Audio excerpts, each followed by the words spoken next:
এখানে সেখানে ছড়িয়ে রয়েছে পুলিশের উর্দি। মাঠে ঘাটে র্যাফের ইউনিফর্ম আর তা ঘিরে নতুন করে আজকে উত্তেজনা ছড়ায় ভাঙড়ে। গ্রামবাসীরা অভিযোগ করেন যে পুলিশের পোশাকে হামলা চালিয়েছে বহিরাগতরা, আর সেই পোশাকই পরে রয়েছে এখানে। যদিও তা মানতে নারাজ পুলিশ কর্তারা, তাদের দাবি উদ্ধার হওয়া পোশাক পুলিশেরই।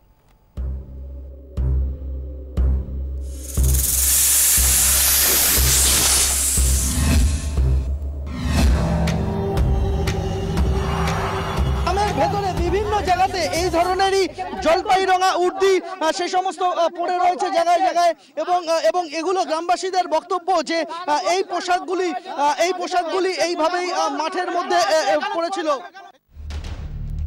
মাছে ভাঙা রাস্তায় এভাবেই পড়ে পুলিশের উর্দি, মাঠে ছড়িয়ে র্যাফ ইউনিফর্ম। ভাঙড়ের মানুষের ক্ষোভের আগুনে ঘি। এগুলো কি মাঠে ঘাটে পড়ে থাকার জিনিস? পুলিশের পোশাক সবগুলো আমরা এই মাঠের মধ্যে কুড়িয়ে পেয়েছি। এগুলো আমাদের ঘর বাড়ি সব ভাঙচুর করেছে। ভাঙড়ের মাঠে ঘাটে পুলিশের এত উর্দি এলো কোথা থেকে? গ্রামবাসীদের একাংশের নিশানায় বহিরাগতরা। পুলিশের পোশাক পরে এই সমস্ত পুলিশ তো আর খালি গায়ে বাড়ি যায়নি, যারা ডিউটিরত পুলিশ আমাদের কাশীপুর থানার এসি ও আমাদের অভিজিৎ ঘোষ, সুভাষ ঘোষ, উনি তো আর স্বয়ং দাঁড়িয়ে থেকে নেতৃত্ব দিয়েছে। আরেক অংশ আঙুল তুলছে আরাবুল নান্নু বাহিনীর দিকে। যত আছে আরাবুল নান্নু বা হইবার, এদের সব গুন্ডা বাহিনী এসে পুলিশের পোশাক পরে ওরা বোমাবাজি করেছে, গুলি চালিয়েছে, সাধারণ মানুষকে 2-3 জনকে মেরেছে। পুলিশ জনতা খণ্ডযুদ্ধের পর কেটে গেছে গোটা একটা দিন। রাতেই ভাঙড় ছেড়েছে পুলিশ, তারপরও ভাঙড়ের মাঠে ঘাটে এত উর্দি ছড়িয়ে কেন? গ্রামবাসীদের অভিযোগকে গুরুত্ব দিতে নারাজ পুলিশ কর্তারা। তারা বলছেন উদ্ধার হওয়া উর্দি আসলে পুলিশেরই। তাদের যুক্তি, মঙ্গলবার ভাঙড়ে মোতায়েন ছিল স্যাপ ও র্যাফ। যে কোনো সময় দুই বাহিনী 2-3 দিনের প্রস্তুতি নিয়েই বেরোয়। ব্যাগে জামাকাপড় ছাড়াও থাকে অতিরিক্ত উর্দিও। পুলিশ কর্তাদের দাবি, মারমুখী জনতার হাত থেকে বাঁচতে মঙ্গলবার ব্যাগ ফেলেই পালান পুলিশ কর্মীরা, আর সেই ব্যাগ থেকেই ছড়িয়েছে খাকি ও র্যাফের উর্দি। তাদের যেটা দাবি যে অনেক সময় পুলিশ কর্মীরা উত্তেজিত জনতার রোষ থেকে বাঁচার জন্য তারা নিজেদের উর্দি খুলে তারা কিন্তু পালিয়ে বাঁচার চেষ্টা করেন, কিন্তু মূল রহস্যটা কোথায় সেটা কিন্তু এখনো স্পষ্ট নয়।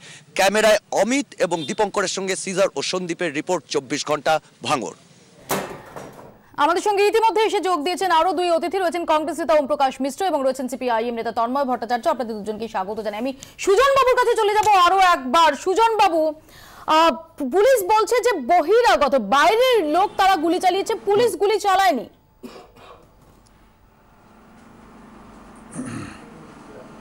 আমি প্রথমে জাস্ট 3-4টে কথাই বলি। এক, আমাদের শুরুতে আজকে সবার শোক প্রকাশ করা উচিত। দুজন নিরীহ গ্রামবাসী পুলিশের গুলিতে মারা গেছে। We must condole for that. এক। দুই, ভাঙড়ের সমগ্র এলাকা জুড়ে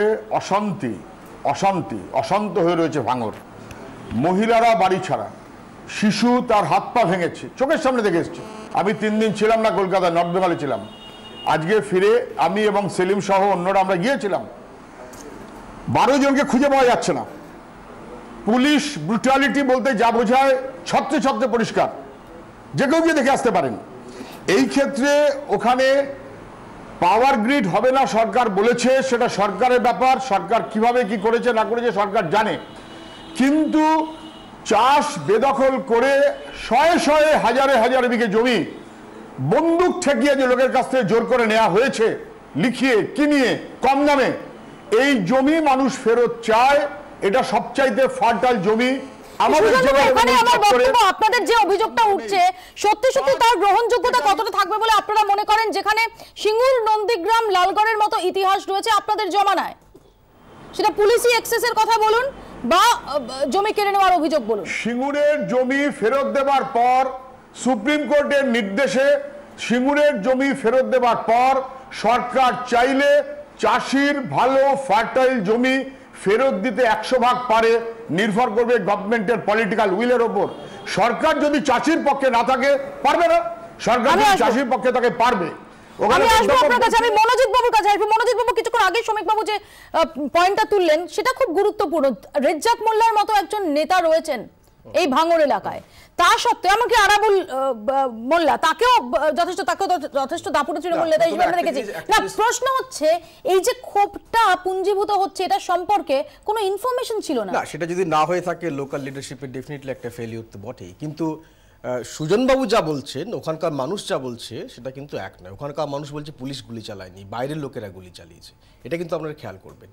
আমি আবার বলছি, এই যে মিসলিডিং স্টেটমেন্ট করে দেওয়া, উচ্ছেদ হয়ে যাচ্ছে, দখল করছে, এই ভাষাগুলো এখনের জন্য ঠিক নয়। পুলিশও যদি দাঁড়ান, পুলিশও যদি মার খায়, গ্রামবাসীরা বলছেন মৃতদের, হ্যাঁ জানে না তাকে বলতে বারণ করুন, চলুক আমার সঙ্গে।